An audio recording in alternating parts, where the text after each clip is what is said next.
Hello my dear friends. तो क्या हाल चाल है आप सभी के? बढ़िया एकदम। मैं आप सभी का स्वागत करता हूं फ्लूइड के लेक्चर नंबर 04 में, जहां पे आज हम लोग बात करने वाले हैं पास्कल्स लॉ के बारे में और इसके एप्लीकेशन के बारे में। तो लेक्चर बहुत छोटा सा होने वाला है ना, बहुत ज़्यादा बड़ा होगा नहीं, क्योंकि यहाँ पे हम सिर्फ पास्कल्स लॉ के बारे में बात करेंगे, जो छोटा सा लॉ है। और लेक्चर को छोटा और मैं कर सकूँ इसलिए पहले से लिख के लाया हूँ। तो यहाँ पे आपको चीज़ें समझनी है, ठीक है। पहले तो ये चीज़ समझनी है आपको। मैं यहाँ पे ये जो लॉ है ये आपको समझना है, ठीक है। बहुत कुछ ज़्यादा है नहीं, सिर्फ ये लिखा है, इतना ही लॉ है। मैं आपको समझाने की कोशिश करूँगा। और एक चीज़ मैं आपसे अगर कहूँ, कहीं ना कहीं ये लॉ मैंने आपको पढ़ा दिया है, आप पढ़ चुके हो इस लॉ को, आप पढ़ चुके हो, अप्लाई भी कर चुके हो। पर आपको ये लॉ अब नाम से पढ़ाया जाने वाला है कि आपने जो किया था अब उसको नाम देंगे कि भाई वो पास्कल्स लॉ था, आप देखो ये चीज़, ठीक है। तो कहा क्या जा रहा है, देखो पहले तो ये जो पास्कल्स लॉ है हम लोग अभी पढ़ रहे हैं फ्लूइड स्टैटिक, तो ये तभी अप्लाइड होगा जब फ्लूइड रेस्ट में होगा, फ्लूइड एट रेस्ट, है ना। अगर फ्लूइड चलने लग जाएगा तो फिर उस टाइम पे हम अप्लाई नहीं करते पास्कल्स लॉ। अगर फ्लूइड चल रहा है तो आप दबा के क्या ही कर लोगे, है ना। बात करेंगे फ्लूइड डायनेमिक्स में। तो बोला जा रहा है if the pressure in an enclosed fluid is changed. पहले ध्यान से सुनो, बोला जा रहा है कि आपने एक फ्लूइड भर के रखा था एक डब्बे में, इनक्लोज्ड फ्लूइड, इनक्लोज मतलब आपने उसे बंद करके रखा था, है ना, कहीं पे पैक था। यानी अगर ये इस बात का क्या बोलते हैं सिंबल है, इनक्लोज लिखा रहता है बुक्स में, ताकि आपका फ्लूइड जो है फ्लो नहीं कर पाए, है ना, डज नॉट फ्लो। ये इस बात का क्या लिखा जाए, डजंट फ्लो, जो भी लिखा जाता है, डजंट डजंट जो भी लिखा जाए, डजंट फ्लो, ये इस बात का प्रूफ होता है, ठीक है।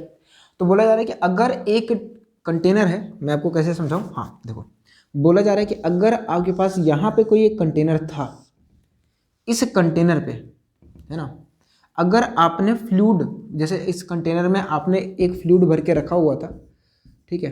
अब कंटेनर जो है, जो फ्लूइड भर के रखा हुआ है, वो कंटेनर के वॉल्स पर और इस लेयर्स पर, मतलब हर जगह पर एक प्रेशर अप्लाई कर रहा होगा। फिर से समझिएगा, आप अगर एक डब्बे में, एक बंद डब्बे में एक फ्लूइड भर दो, तो फ्लूइड जो होगा वो दीवालों पर और अपनी नीचे वाली लेयर्स पर प्रेशर लगा रहा होगा, ठीक है। मतलब हर एक पॉइंट पे उसकी वजह से प्रेशर जनरेट हो रहा होगा। तो बोला जा रहा है कि अगर आपने एक इनक्लोज्ड फ्लूइड में प्रेशर चेंज किया किसी एक पर्टिकुलर पॉइंट पे, किसी भी एक पर्टिकुलर पॉइंट पे, अगर मान लीजिए इन सारी जगहों पर प्रेशर, मानता हूं मैं यहाँ पे बोलता हूं, यहाँ पर प्रेशर P1 था, यहाँ पर प्रेशर P2 था, यहाँ पर प्रेशर P3 था। आपने क्या किया, देखो शुरुआत में था, ठीक है, ये शुरुआत वाला केस है। अब हमने क्या किया कि हमने किसी एक पॉइंट पर प्रेशर चेंज कर दिया। यहाँ पे मान लीजिए इस पॉइंट पर हमने प्रेशर चेंज कर दिया, और कुछ भी करके, अभी हम बताएंगे, मतलब दबा के, पिस्टन वगैरह कुछ भी करके हमने प्रेशर चेंज कर दिया, और वो आ गया P, मतलब प्रेशर हमने बढ़ा दिया, +P कर दिया। तो कहा यह जा रहा है जो आपका चेंज है, द चेंज इज ट्रांसमिटेड, जो आपने चेंज किया है वो ट्रांसमिट होगा to every point of the fluid. यहाँ पे हमने सिर्फ 3 पॉइंट लिए हैं, पर भाई फ्लूइड में ढेर सारे पॉइंट्स होंगे। तो ये जो आपने प्रेशर एडिशनल लगाया है, ये एडिशनल प्रेशर है, वो हर एक पॉइंट पर ऐड हो जाएगा। मतलब यहाँ का प्रेशर भी +P होगा, यहाँ भी +P होगा। मतलब अगर यहाँ पे आपने चेंज किया +P, यहाँ भी उतना ही बढ़ेगा, यहाँ भी उतने से बढ़ेगा। समझ आएगी? वही पास्कल्स का लॉ है, transmitted to every point of the fluid and to the walls of container without being diminished in magnitude, मतलब without any change in the magnitude. अगर यहाँ पे आपने इसको कहाँ पढ़ा था, आपको बता रहा हूँ, मैं आपको याद दिलाता हूँ। आपने, जब आपको मैं पढ़ा रहा था, एक शुरुआत में हमने एक लिया था क्लोज्ड कंटेनर, याद है आपको? शुरुआत वाले लेक्चर में जब आपको हम लोग प्रेशर के बारे में बता रहे थे, हमने क्लोज कंटेनर लेके एक डेरिवेशन हमने निकाली थी, जो कि आया था P, इस पॉइंट का यहाँ पे P बराबर H ρg करके। फिर हमने जब इसी कंटेनर को ओपन किया ना, तो यहीं का प्रेशर आपने क्या लिखा था, P = PATM + H ρg। आपने ये चीज की थी, अरे बोलो, किया था ना, किए थे ना, वही पास्कल्स लॉ था। यानी अब यहाँ पे आपने वैक्यूम माना था, तो इस पॉइंट पर हमने प्रेशर बोला था यहाँ पर प्रेशर 0 होगा, पर जैसे ही ये कंटेनर ओपन हो गया था तो इस पॉइंट का प्रेशर आप बोलते थे यहाँ का प्रेशर पी एटीएम है, तो यहाँ के प्रेशर में चेंज कितना आया, पी एटीएम आया। तो यहाँ के प्रेशर में भी जो चेंज आएगा वो भी पी एटीएम ही आना चाहिए, क्योंकि यहाँ का प्रेशर आपने पी एटमॉस्फेरिक बढ़ाया है, तो यहाँ भी एटमॉस्फेरिक प्रेशर ऐड होगा बिना किसी मैग्नीट्यूड में चेंज के। यही पास्कल्स लॉ है। अब हम इसके एप्लीकेशन देखने वाले, प्लीज आप इस वीडियो को पॉज करके नोट कर लो। तो please pause the video and note it down, फिर हम इसके एप्लीकेशन के बारे में बात करते हैं। आई होप आपको समझ आया हो। एक एग्जांपल लेते हैं ताकि चीज़ें आपको और अच्छे से क्लियर हो। मान लेते हैं अपने पास एक कोई कंटेनर था, है ना, ये कंटेनर अपना क्लोज्ड है, क्लोज्ड कंटेनर है। हमने यहाँ पर लिक्विड ऐसे भरा है। अब यहाँ पे हम कुछ पॉइंट ले रहे हैं, एक पॉइंट ए ऊपर ले रहे हैं, एक पॉइंट बी यहाँ पर, पॉइंट सी यहाँ पर, और पॉइंट डी एकदम कॉर्नर पर हम लोग ले रहे हैं। ये इस देखो, इस सरफेस को आप फ्री सरफेस बोल देते हो, है ना। एकदम ऊपर वाली लेयर को बुक्स में या आप देखोगे तो आप लिखा मिलेगा फ्री सरफेस, क्योंकि ऊपर वाली सरफेस फ्री होती है, बाकी नीचे वाली तो दब रही है। अगर हम बात करें तो ये जो फ्री सरफेस है, यहाँ से H1 हाइट नीचे B और C पॉइंट है, और यहाँ से H2 हाइट नीचे आपका D वाला पॉइंट है। मैं आपसे बोल रहा हूँ आप मेरे लिए लिखो कि A, B, C और D पॉइंट पर प्रेशर की वैल्यू कितनी होगी। तो भाई PA पर ऊपर कोई लिक्विड नहीं है तो प्रेशर 0 हो जाएगा। प्रेशर एट B और प्रेशर एट C वो दोनों क्या होंगे, सेम होंगे। क्यों? क्योंकि भाई ये सेम लेयर पर आ रहे हैं, same layer of same liquid, है ना भाई। ये जो प्रेशर आ रहा है वो same layer of same liquid पे है, नो डाउट। तो पर वैल्यू कितनी है भाई, तो प्रेशर एट बी आपका आएगा H1 rho into g. Pressure at D जो आपका आएगा वो हो जाएगा H2 रो इंटू जी। अब मैंने क्या किया, ये जो कंटेनर आपका पहले क्लोज था, हमने क्या किया, इस कंटेनर को ओपन कर दिया। क्या किया, हल्का सा ओपन किया, ज़्यादा नहीं, ऐसे ओपन कर दिया हल्का सा। इस कंटेनर को हल्का सा ओपन कर दिया, ऐसे यहाँ पे हल्का सा ओपन कर दिया। अब ऑब्वियस सी बात है, जैसे आपका कंटेनर ओपन होगा तो यहाँ से गैस के मॉलिक्यूल अंदर आएंगे। पॉइंट अभी भी सेम है, ये ए है, यहाँ पे आपका B पॉइंट था, यहाँ पर आपका C पॉइंट था, यहाँ पर आपका D पॉइंट था। यहाँ से ये हाइट H1 थी, यहाँ से ये हाइट H2 है अभी भी। अब आप मेरे लिए प्रेशर लिखो। मैंने बस क्या किया है, इसको एक छोटे से हिस्से से ओपन किया है, यहाँ से ओपन कर दिया है, पूरा ओपन नहीं किया है, ओपन कंटेनर, लेकिन ये बन चुका है। अब आप मेरे लिए जल्दी बताना, P एट A क्या होगा, P एट B क्या होगा, P एट C क्या होगा और P एट D क्या होगा। जल्दी करिए, अगर आपको समझ में आ गया है तो आप ध्यान से देखो कि जैसे आपका कंटेनर ओपन होगा तो A पॉइंट पर भाई गैसेस के मॉलिक्यूल आ जाएंगे और वो इसे क्या करेंगे, प्रेस करना शुरू कर देंगे, और जिसकी वजह से पॉइंट A पर एक प्रेशर डेवलप होगा जो कि एटमॉस्फेरिक प्रेशर के बराबर होगा। B पर प्रेशर आपका P ATM प्लस H1 रोजी हो जाएगा। C पर भी उतना ही रहेगा क्योंकि सेम लेयर पर है, P ATM प्लस H1 रोजी, और यहाँ पर P ATM प्लस H2 रोजी हो जाएगा। अब ये क्यों हुआ पता है, ये क्यों हुआ पता है, क्योंकि पास्कल लॉ के अकॉर्डिंग क्या था, if pressure is changed at one point, अगर किसी एक पॉइंट पर प्रेशर चेंज होगा तो वो इक्वली हर एक पॉइंट पर ट्रांसमिट हो जाएगा। यानी यहाँ पर प्रेशर में चेंज कितना आया, P ATM, तो भाई B वाले पर भी P ATM बढ़ जाएगा। बस यही आपका पास्कल्स लॉ है, ये एग्जाम्पल है। अगर आप यहाँ पे एक शॉर्ट में एक स्टेटमेंट लिखना चाहो तो ये लिख सकते हो, if pressure is changed at one point then it is equally transmitted to all points. यही आपका पास्कल्स लॉ है। तो आप इसे नोट करिए, फिर हम बात करते हैं पास्कल्स लॉ के एप्लीकेशन के बारे में। देखिए पास्कल्स लॉ की एप्लीकेशन बहुत है, जैसे आपके ब्रेक्स आ गई, हाइड्रोलिक ब्रेक्स हो गई है ना, हाइड्रोलिक लिफ्ट्स वगैरह हो गई। आप देखोगे जो आपके प्रेशर वाली टाली जाती हैं, प्रेशर वाली जो आप देखते हो ना बड़े बड़े से मतलब मशीनें जो चलती हैं, वो मोस्ट ऑफ द मशीन इसी पर बेस्ड है। तो आज हम उसके बारे में थोड़ा सा बात करने वाले हैं, क्योंकि आपके सिलेबस में 2 एप्लीकेशन है, एक हाइड्रोलिक लिफ्ट है और एक हाइड्रोलिक ब्रेक्स है, तो हम उन दोनों की बात करने वाले हैं। तो पहले आप इसे नोट कर लें। चलिए हम लोग हाइड्रोलिक लिफ्ट के बारे में बात करते हैं। इसका एक एप्लीकेशन है, ये जो एप्लीकेशन है ये पास्कल्स लॉ का एप्लीकेशन है। तो हम इसको देखेंगे, आपके स्कूल में भी ये है। अगर आपके स्कूल में प्रोजेक्ट वगैरह होता है तो आप इसे बना भी सकते हो, है ना, 2 सिरिंज वगैरह लेके, है ना, आप यूट्यूब पर टाइप करोगे आपको मिल भी जाता है। तो हमारे चलिए छोड़िए, चलिए हम बात करते हैं हाइड्रोलिक लिफ्ट के बारे में। स्पेलिंग सही है ना हाइड्रोलिक की? ये FT दिख रहा है आपको? मेरे को क्या लग रहा है पता है? F ने T को पकड़ के उठा दिया है। देखो देखो ध्यान से, पता नहीं भाई क्या क्या देख ले रहा हूँ मैं। F ने T को क्या किया है, ऐसे गर्दन पकड़ के उठाया है। चलिए बात करते हैं वापस से टॉपिक पे, ये तो खैर मजाक की बात है। तो अगर हम हाइड्रोलिक लिफ्ट की बात करें तो क्या होता है, ध्यान से सुनो। इसके पहले आपको मुझे एक चीज़ समझानी है, लिखना मत अभी, वो होता है मैकेनिकल एडवांटेज। याद आ गया? वो मुझे आपको समझाना है, मैकेनिकल एडवांटेज क्या होता है। लिखना नहीं है, रुक जा भैया रुक जा, थोड़ा सब्र कर लो। देखो मशीन अगर अपने पास कोई होती है ना, तो उसका अपना कुछ ना कुछ मैकेनिकल एडवांटेज होता है। आपने अगर 3 इडियट मूवी देखी हो तो 3 इडियट की मूवी में हम लोगों ने मतलब अपना जो मेन कैरेक्टर था रणछोड़ दास, सामल दास चांचड़ ने एक डेफिनेशन बोली थी, किसकी? मशीन की।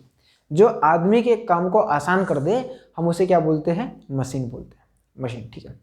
अब मशीन की अगर बात करें, जैसे मुझे मान लो कि ये वेट उठाना है और इसको उठाने में मुझे जो फोर्स लगाना पड़ रहा है वो 100 न्यूटन का, अगर मैं मतलब बिना मशीन के उठाऊं वो है।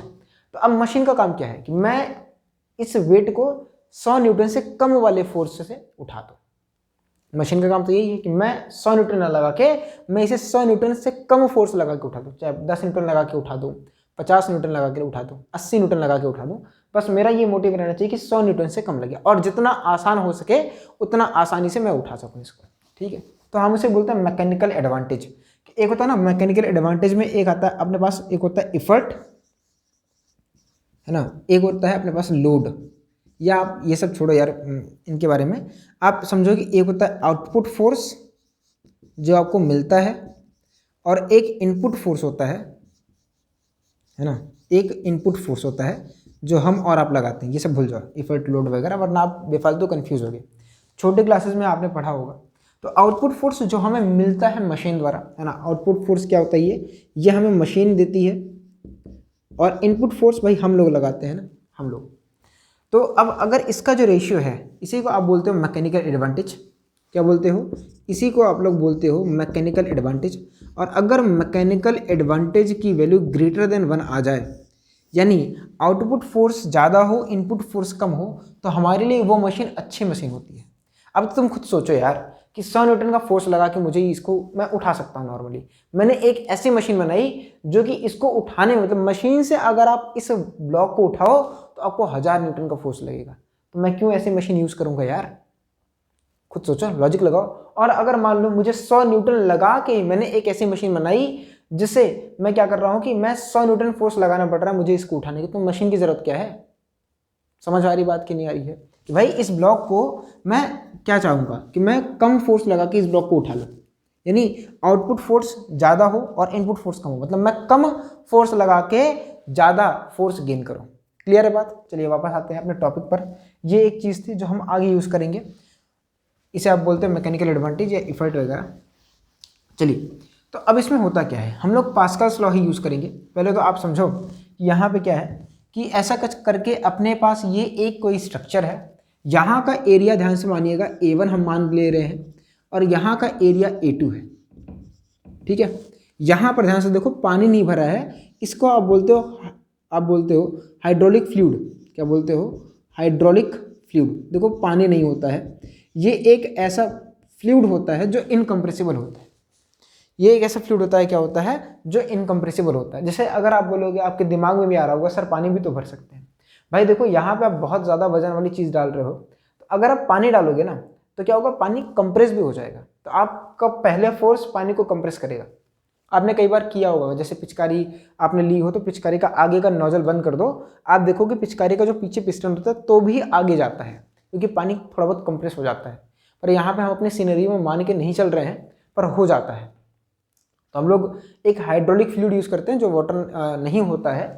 अब क्या होता है कि मतलब कुछ भी आप प्रेशर अप्लाई कर दो, what ever will be the pressure, pressure कुछ भी अप्लाई कर दो, विल बी द प्रेशर, जो अपना वॉल्यूम होता है वो कांस्टेंट होता है। मतलब अपना नहीं, इस फ्लूइड का जो वॉल्यूम होता है वो कांस्टेंट होता है। हम उसे हाइड्रोलिक फ्लूइड बोल देते हैं। क्या आप इस बात से सहमत हैं? वट एवर में भी फ्लूइड है ना।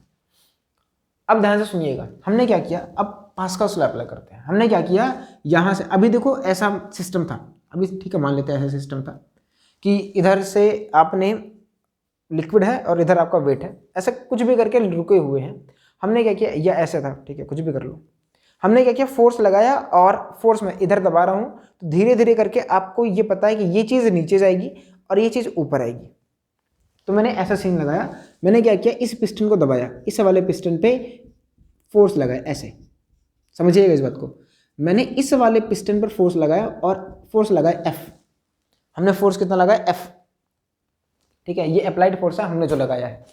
अब आप ध्यान से सुनो कि इस फोर्स लगाने की वजह से, अब ध्यान से सुनो पहले, वरना आप गलत करके चले आओगे। मैं आगे यहाँ पे कुछ चीज़ें लिखूंगा, आपके हवा नहीं लगेगी कि हमने लिख कैसे दिया है। तो सुनना पहले ध्यान से। जब मैंने इस फोर्स को लगाया, इस फोर्स की वजह से पूरे लिक्विड में भाई एक एडिशनल प्रेशर डेवलप होगा। ये जो फोर्स है इसे आप FA करके लिख लो, अप्लाइड फोर्स।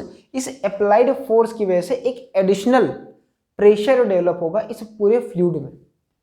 अब यहाँ पे जो प्रेशर डेवलप होगा, इस प्रेशर की वजह से जो प्रेशर यहाँ पे डेवलप होगा एडिशनल, वही यहाँ पे जाएगा। अब ऑब्वियस सी बात है, यहाँ पर जो प्रेशर की वजह से फोर्स होगा वो अब ऊपर की तरफ होगा।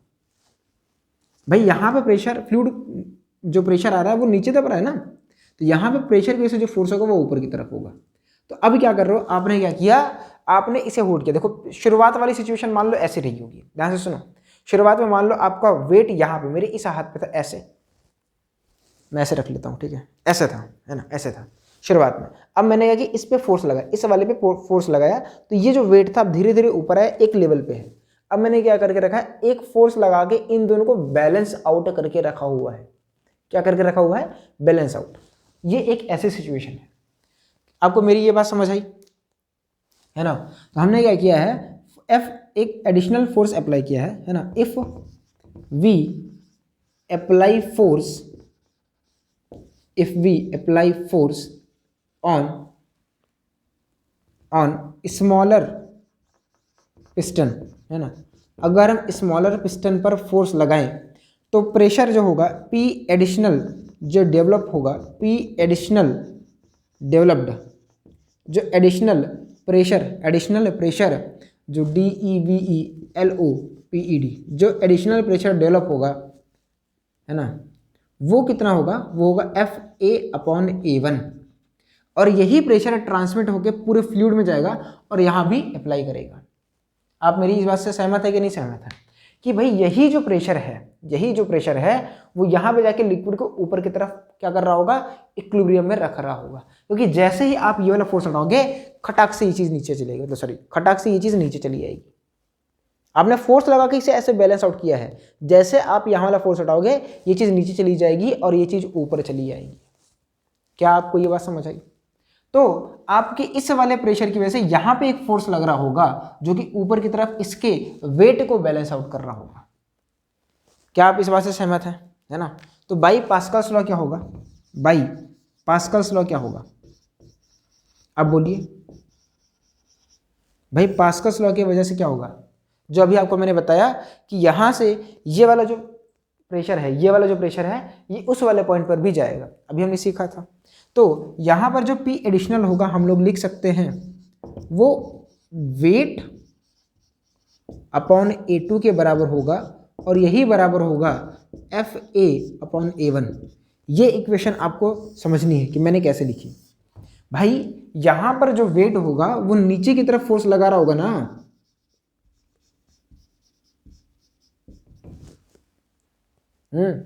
वेट नीचे की तरफ लगा रहा होगा, पर अभी रुका हुआ है, तो इस पॉइंट पर प्रेशर आप कैसे लिखोगे भाई? ऐसे ही तो लिखोगे, वेट अपॉन A2 करके, बोलो, क्योंकि इसी वाले प्रेशर की वजह से, इस वाले की वजह से वो रुका हुआ है, तो ये वाला प्रेशर और ये वाला प्रेशर बराबर होगा। हमने दोनों को बराबर कर दिया, और इस इक्वेशन से आपको एक चीज देखने को मिलेगी, वो क्या है? वो ये है कि FA बराबर आपका आ रहा है A1 upon A2 into weight. ये आपके लिए एक इंपॉर्टेंट रिजल्ट है। वो कैसे, मैं भी आपको समझाता हूँ। ये समझ आ गया? मैंने क्या किया, कुछ नहीं किया, बस छोटा सा लिखने का कुछ था नहीं इसमें। हमने बोला यहाँ पे हमने additional pressure, sorry additional force लगाया एक बाहर से, जिसकी वजह से एक एडिशनल प्रेशर डेवलप हुआ। वही प्रेशर जो है यहाँ पे इक्वली ट्रांसमिट हो गया, तो हमने यहाँ के प्रेशर को जो एडिशनल था, पहले मुझे कितना था मुझे नहीं पता है, पर जो एडिशनल डेवलप हुआ यहाँ पे आपने प्रेशर ऐड किया, तो वही प्रेशर यहाँ पे ऐड हो जाएगा, वो यहाँ पे हमने बराबर कर दिया। अब इस वाली इक्वेशन को आप ध्यान से देखो, यहाँ पे अगर आप ध्यान से देखो तो भाई A1 की वैल्यू छोटी है, A2 की वैल्यू बड़ी है।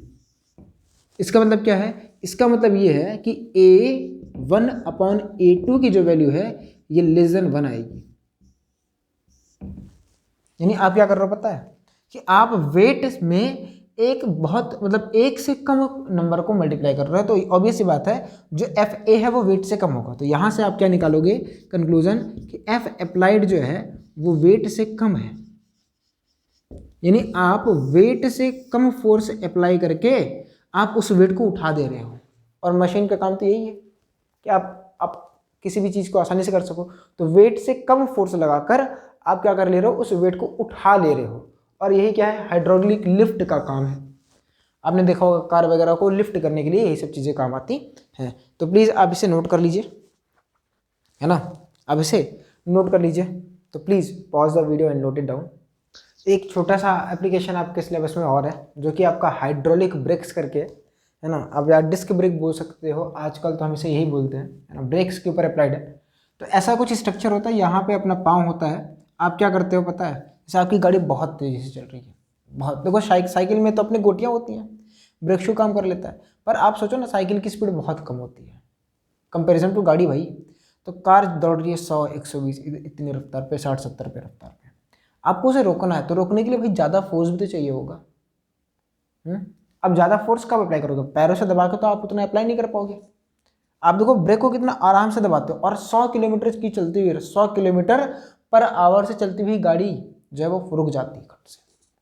कैसे? आप तो बहुत कम फोर्स अप्लाई करते हो। और खुद सोचो, अगर 100 किलोमीटर पर आवर की बात छोड़ दो, मैं बोल रहा हूँ कोई चीज़, एक चक्का है जो 10 किलोमीटर पर आवर की रफ्तार से घूम रहा है, आपको उसे हाथ से पकड़ के रोकना है। आप सोचो कितना फोर्स अप्लाई करना पड़ेगा। तो ये एक ब्रेक है जो आपको अप्लाई करनी है। यहाँ पे क्या होता है बेसिकली, यहाँ पर हाइड्रोलिक ब्रेक्स में ऐसे लिक्विड भरा होता है ना, फ्लूइड आप बोलते हो। अब होता क्या है कि आप देखो यहाँ पे ऐसा कुछ शेप होता है, आप बुक देखिएगा तो बुक में बना हुआ है ना, तो जब आप देखोगे तो ऐसे यहाँ पे भरा होता है। अब ये आपने शेप देखा होगा, अगर आप मोटरसाइकिल वगैरह देखो तो कार में देखो चक्के सामान घूमता रहता है चक्के के साथ, है ना। कभी कभार आपने सुना भी होगा कार का ब्रेक फेल हो गया, तो कार के ब्रेक फेल होने में क्या होता है पता है, कि यही जो फ्लूइड होता है ना ये लीक कर जाता है, तो वो निकल जाता है। देखो मोटरसाइकिल्स में आगे वो एक्सीलरेटर के पास वो भरा रहता है ना, तो वहाँ पे आप उसे बोलते हो कि भाई ये जो आपका फ्लूइड है उसके बारे में बात कर रहे हैं। अब ध्यान से देखो, यहाँ वाला एरिया कम है, सेम कॉन्सेप्ट अप्लाइड है। यहाँ वाला जो एरिया है वो मान लेते हैं A1 है, यहाँ पर जो एरिया जो कॉन्टैक्ट में है ये A2 है, देखो ये ज़्यादा रखा गया है। अब क्या होगा, आप सिर्फ इमेजिन करो, आप ब्रेक से यहाँ पर फोर्स अप्लाई जो करोगे, ब्रेक लगा के आप जो फोर्स अप्लाई करोगे, FA मान लो आपने अप्लाई किया हुआ है, वो उसकी वजह से यहाँ पे लिक्विड क्या होगा, ऐसे यहाँ से इधर फ्लो करेगा और इधर से इधर की तरफ फ्लो करेगा। तो वो क्या करेगा, जो प्रेशर आएगा वो जिसकी वजह से यहाँ पे फोर्स डेवलप होना शुरू हो जाएगा। आपको बात समझ आई कि भाई यहाँ पर आप जो फोर्स लगा रहे हो उस फोर्स की वजह से यहाँ पर एक फोर्स डेवलप होगा ऊपर की तरफ, ऐसे इधर की तरफ और इधर की तरफ। आप इस फोर्स को देखो कांटेक्ट फोर्स है, तो आप इसे नॉर्मल रिएक्शन बोल सकते हो। और ये फोर्स नॉर्मल रिएक्शन वाला क्यों आ रहा पता है, क्योंकि आपने एडिशनल फोर्स यहाँ पे अप्लाई किया हुआ है, FA। कौन सा फोर्स अप्लाई किया हुआ है, एफ ए। तो यहाँ पर जो आपके फोर्स लगाने की वजह से एडिशनल प्रेशर है वो कितना होगा, again same concept F A by A one. ठीक है, तो बाई पास्कल्स लॉ क्या होगा, बाई पास्कल्स लॉ क्या होगा, बाई पास्कल्स लॉ क्या होगा, पास्कल्स लॉ की वजह से आपका जो ये प्रेशर है ये वहाँ भी ट्रांसमिट हो जाएगा। तो आप क्या करोगे, लिख दो P additional is equal to F applied बटे A one is equal to N बटे ए टू। क्या होगा, एन बटे ए टू। अब यहाँ पे देखो कि आपका जो एफ अप्लाइड है वो कितना आ रहा है, अगेन ए वन बटे A two into N. Sir normal reaction से होगा क्या, नॉर्मल रिएक्शन से ही सब कुछ होगा, नॉर्मल रिएक्शन से ही सब कुछ होगा। क्यों, क्योंकि जैसे ही नॉर्मल रिएक्शन आप बढ़ाओगे एन की वैल्यू आपके फोर्स लगाने की वजह से बढ़ी, नॉर्मल रिएक्शन की वैल्यू बढ़ी, तो नॉर्मल रिएक्शन की वजह से फ्रिक्शन की वैल्यू भी बढ़ जाएगी, क्योंकि आपने फ्रिक्शन की वैल्यू पढ़ के रखा है म्यू इंटू एन होता है, मतलब एफ लिमिटिंग की वैल्यू बढ़ गई, बढ़ेगी कि नहीं बढ़ेगी। अब आपने रोटेशन में पढ़ा होगा कि फ्रिक्शन की वजह से कोई भी बॉडी घूमती हुई रुक भी सकती है, वह फ्रिक्शन की वजह से, है ना। तो क्यों, क्योंकि फ्रिक्शन की वजह से जो टॉर्क जनरेट होगा फ्रिक्शन वाला उसकी वैल्यू बढ़ जाएगी, और टॉर्क की वजह से बॉडी गोल गोल घूमी तो रही थी, तो उसकी वजह से एक रिटार्डेशन आएगा बॉडी पर अपोजिट डायरेक्शन में, उसकी वैल्यू बढ़ जाएगी और आपका पहिया रुक जाता है। सिंपल सा छोटा सा कॉन्सेप्ट है, आप समझ पाए कि नहीं समझ पाए, कि भाई अगर आप यहाँ पे देखो आपने, या ऐसा समझो आप उसको उल्टा देख लो, आप उल्टा देख लो, है ना, उल्टा करके देख लो, आपको समझ आएगा कि नॉर्मल रिएक्शन कैसे ज़्यादा हो रहा है। तो यहाँ पे एन की वैल्यू क्या हो जाएगी, ए टू बटे A one into F applied. आपने जो भी एफ अप्लाइड लगाया उससे ज़्यादा, देखो ए टू बटे ए वन की वैल्यू जो है ये ग्रेटर देन वन है, ग्रेटर देन क्या होगी, वन होगी।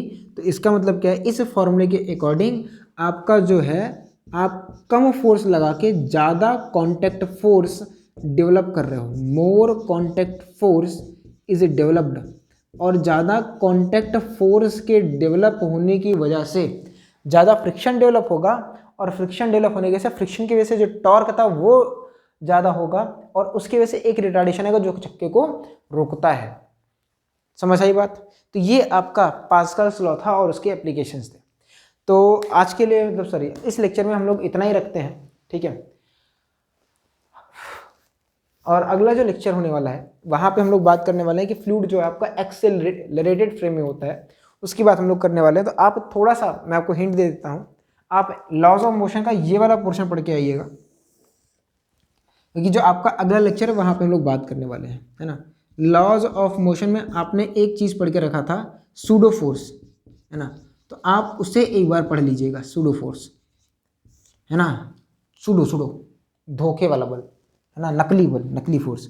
उसमें आपने एक सवाल भी आपने किया था, आपने क्या किया था, एक कार थी, कार में एक तो आपने पेंडुलम लटका के रखा था, जैसे आप, ये कार का पहिया ये पेंडुलम है, आप कार को इधर की तरफ एक्सीलरेट करते थे तो आपका जो पेंडुलम है वो पीछे चला जाता था, तो कितने एंगल भी पीछे जाता, आपने ये सब पढ़ लेना है ना।